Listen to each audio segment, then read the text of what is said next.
L'intelligence artificielle regroupe les technologies visant à reproduire des capacités cognitives humaines, comme la perception, le raisonnement et la prise de décision.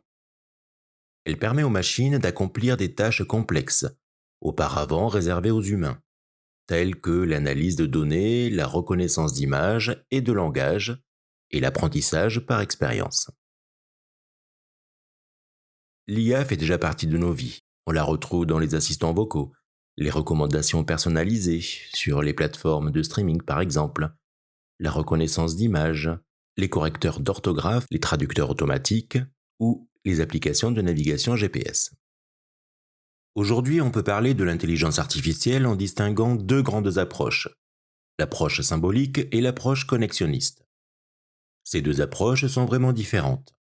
D'abord, il y a l'approche symbolique qui repose sur des systèmes experts. Les systèmes experts fonctionnent avec des règles définies par des humains, des experts dans un domaine particulier. Ils utilisent des règles du type si, alors, pour arriver à des conclusions à partir de ce qu'on leur donne. Par exemple, on peut créer des règles ou des modèles qui vont permettre de trouver une solution à un problème précis. C'est un raisonnement déductif, un peu comme quand on dit tout homme est mortel, Socrate est un homme, donc Socrate est mortel.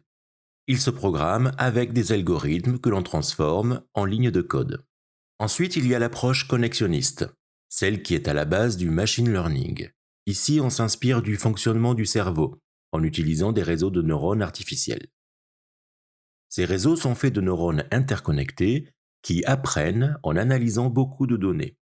Contrairement aux systèmes experts, qui suivent des règles fixes, le machine learning apprend directement à partir des exemples qu'on lui donne. Les données sont analysées par un calculateur qui ajuste un modèle en utilisant un processus qu'on appelle la rétropropagation de l'erreur. Le but est de faire en sorte que ce modèle devienne de plus en plus précis au fur et à mesure qu'il apprend. La vraie révolution entre ces deux approches, c'est la façon d'apprendre et de traiter l'information. L'approche symbolique est basée sur des règles explicites données par l'humain, tandis que l'approche connexionniste permet à la machine d'apprendre toute seule à partir des données, sans avoir besoin que l'humain définisse toutes les règles. Cela a permis de créer des systèmes qui s'adaptent, qui généralisent à partir d'exemples, et qui sont capables de résoudre des problèmes complexes que les systèmes symboliques ne pouvaient pas aborder. Pour bien comprendre, prenons deux exemples, Deep Blue et AlphaGo Zero. Deep Blue, développé par IBM, est un bon exemple de l'approche symbolique.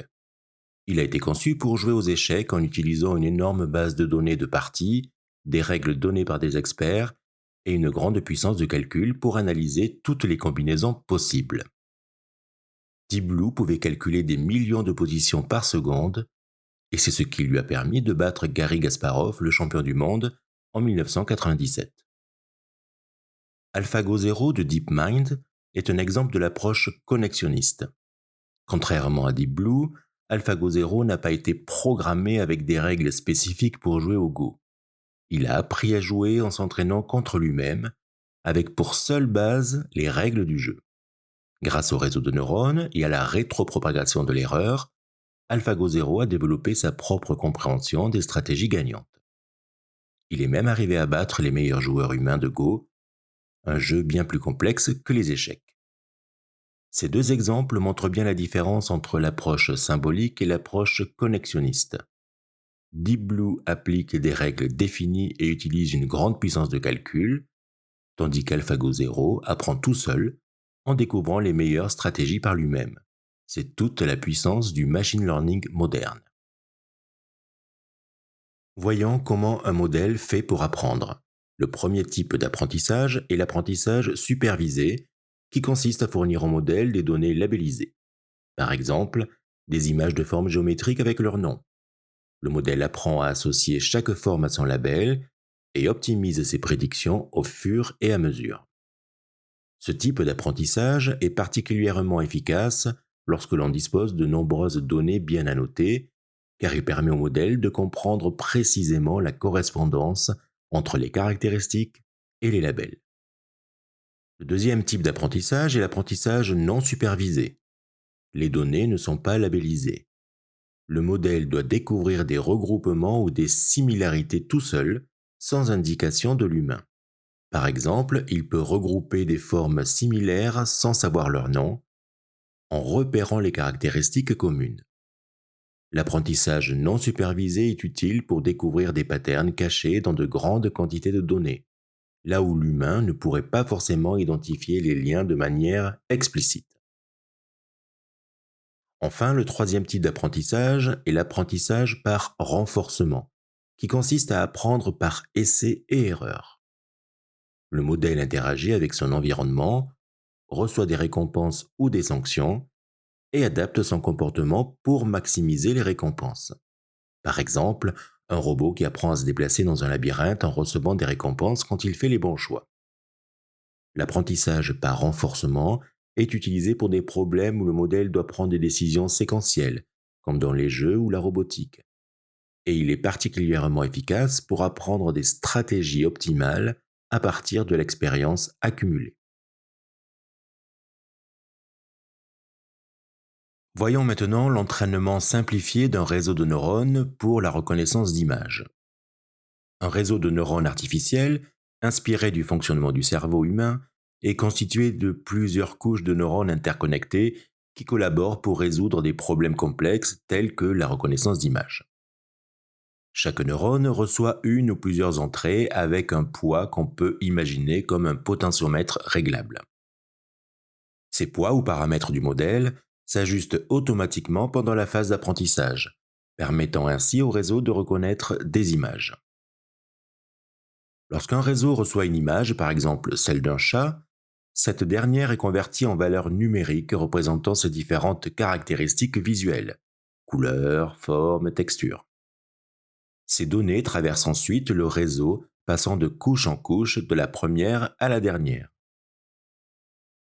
Enfin, la couche finale produit une prédiction en attribuant une probabilité à chaque catégorie possible comme chien ou chat, par exemple.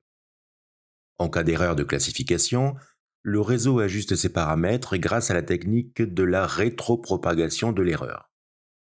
Ce mécanisme permet de corriger et de réévaluer les poids des connexions afin que chaque caractéristique soit mieux prise en compte.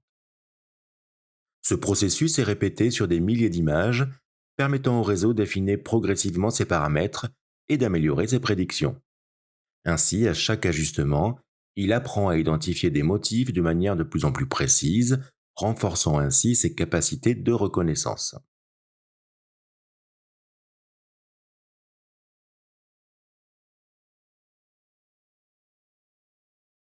En résumé, un réseau de neurones artificiels progresse par une correction continue de ses connexions, optimisant ses prédictions pour atteindre une performance de plus en plus précise. Une fois le modèle entraîné, on va pouvoir l'utiliser. Pour comprendre le fonctionnement d'un réseau de neurones, je vous conseille la chaîne YouTube Science étonnante de David Louapre, et notamment la vidéo intitulée Le Deep Learning. Je vous conseille également le site de Nicolas Wolf qui simule le fonctionnement d'un réseau de neurones.